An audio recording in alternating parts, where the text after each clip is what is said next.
Operation सिंदूर का प्रहार, पाकिस्तान रोया जार जार। जब बढ़ा पूर्ण युद्ध का खतरा, अमेरिका भी कांपने लगा। डोनाल्ड ट्रंप को था डर, दुनिया में दिखता तबाही का मंजर। सुपर पावर का सुपर फियर। भारत ने पहलगाम में आतंकी हमले का बदला 6 और 7 मई की दरमियानी रात पीओके और पाकिस्तान के भीतर घुसकर 9 आतंकी ठिकानों को ध्वस्त कर दिया। ऑपरेशन सिंदूर के तहत की गई कार्रवाई में 100 से ज्यादा आतंकी भी मारे गए।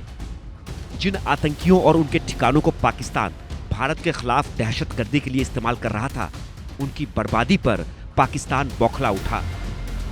पाकिस्तान ने 7 मई को भारत पर ड्रोन और मिसाइलों से हमला बोल दिया। भारत के कई सैन्य ठिकानों को निशाना बनाने की पूरी कोशिश की, लेकिन भारतीय सेना ने पाकिस्तान को मुंहतोड़ जवाब दिया। पाकिस्तान की मिसाइलों, सैकड़ों ड्रोन और तो और F-16 और JF-17 जैसे 4 से 5 फाइटर जेट्स भी मार गिराए। पाकिस्तान की इस हिमाकत की सजा भारतीय फौज ने पाकिस्तान पर मिसाइलों की बौछार कर दी। भारत ने पाकिस्तान के कई सैन्य ठिकानों और 11 बड़े एयरबेस को तबाह और बर्बाद कर दिया। एयरबेस के रनवे और विमानों के हैंगर तक ध्वस्त कर दिए। पाकिस्तान की हालत ये हो गई कि उसके लड़ाकू विमानों की उड़ान भरने के लिए रनवे ही नहीं बचे। भारत के ताबड़तोड़ हमलों से पाकिस्तान को सांप सूंघ गया।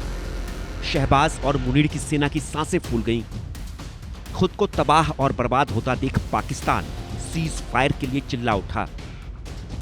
भारत ने युद्ध नहीं छेड़ा था, बल्कि पाकिस्तान की नापाक हरकत का जवाब भर दिया था।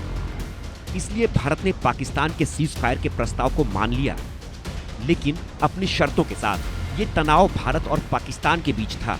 3 दिन के बाद यानी 10 मई को ही पाकिस्तान ने घुटने टेक दिए।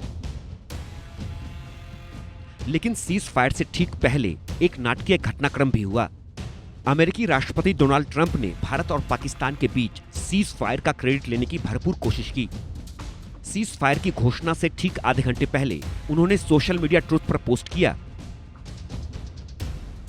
अमेरिका की मध्यस्थता में एक लंबी रात की बातचीत के बाद मुझे घोषणा करते हुए खुशी हो रही है कि भारत और पाकिस्तान पूर्ण और तत्काल युद्ध विराम पर सहमत हो गए हैं। दोनों देशों को बधाई।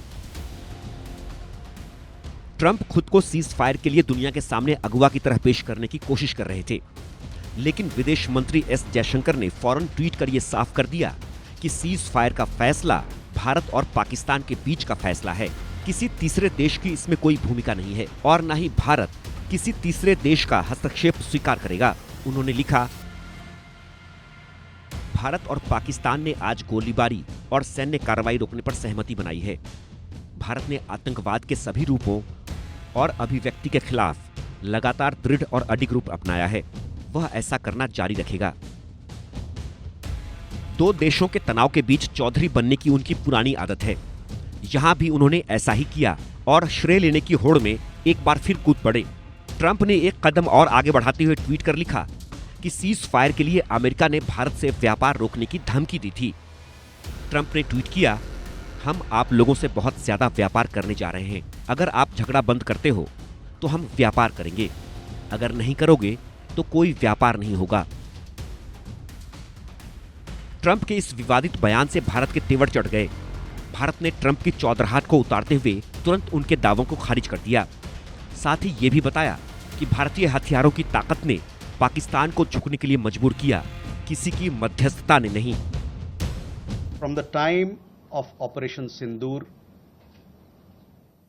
commenced on 7th May till the understanding on cessation of firing and military action on 10th May, there were conversations between Indian and US leaders on the evolving military situation. The issue of trade did not come up in any of these discussions. Cease fire के बाद प्रधानमंत्री नरेंद्र मोदी ने भी साफ कर दिया कि भारत और पाकिस्तान के बीच किसी तीसरे का हस्तक्षेप बर्दाश्त नहीं किया जाएगा।